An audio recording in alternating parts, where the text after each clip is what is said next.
the spaces in between. I dream often. Most of the time, I wake up simply knowing I had a dream. Sometimes I remember a few details, and every once in a while, I have one that sticks. A dream so vivid, I carry it with me. I recently had one of those. I was in a park, and it was a beautiful sunny day. There were people and kids around me enjoying it. One woman caught my attention. She was the kind of woman you noticed walk into a space, present and grounded.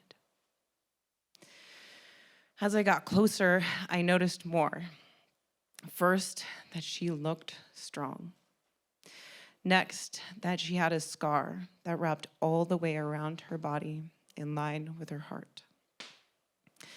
It looked as if there was a chain wrapped around her chest and her shoulders for years. Her body had grown around it, creating deep dents in her biceps and leaving lasting marks on her back. She was playing with her child. I grew up on a farm in eastern North Dakota, the oldest daughter born to a farmer with no sons. I was put to work early. Not your usual scooping ice cream or babysitting. I was running equipment worth more than our house. The expectations were high. Figure it out, don't ask any questions, and definitely don't screw up. I'll never forget the time I got this massive tractor stuck in the mud.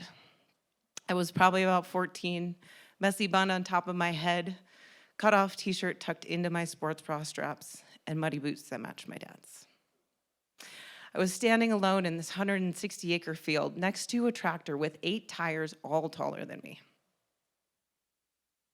I thought, well, I can't call him. He's gonna be pissed, and I won't hear the end of it. So I got quiet. I made a plan, and it worked. My stubborn little 14-year-old self got that massive machine moving again with the help of a borrowed chain. Farm life taught me more than how to get unstuck. It shaped me with resilience, resourcefulness, and an unshakable work ethic. These things are the foundation of who I am, and they're things that I took with me into small business ownership. From 2019 to 2024, I owned and operated a gym. I've always known that I was meant to own my own business, and I did it. And I loved it. And I also hated it. I loved my community. Many of you are in this room right now. My team and the chance to build something of my own. It was also lonely and vulnerable and incredibly demanding. But there's an old saying on the farm, make hay when the sun shines. So I worked that way. I loved my work. I overscheduled my days. I taught endless classes. Proud of my work ethic, I wore that stress like a badge of honor. Until summer of 2020 when I broke. I was sitting in my car sobbing. A client had just let me know she tested positive for COVID.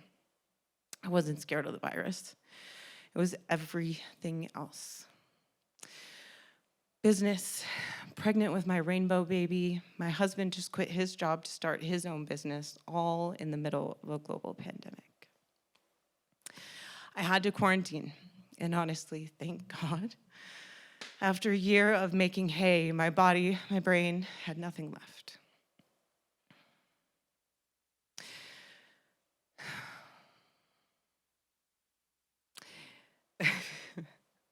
I had nothing left. The fatigue that week hit so hard. I couldn't comprehend emails or even hold a conversation. So I rested. What I thought were my strengths had brought me to my knees. In that quiet space, I started to regain my strength and my focus. I had set a deep rock bottom and also built a launchpad for growth. The next 4 years were marked by cycles of growth and burnout, and with each low came lessons. I learned that language shapes reality. What I thought about myself, what I told myself, I became. If I said I was a workaholic, I was, and ultimately I was tying my work to my worth. The chain I tied around myself was made of words. I learned how to set and honor boundaries. Boundaries are the only way to make sure you have the energy for what matters most. Rest is not earned, it's required.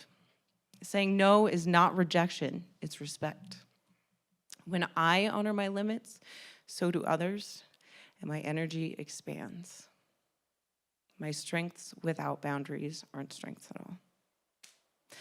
I learned that the greatest growth happens in the pause.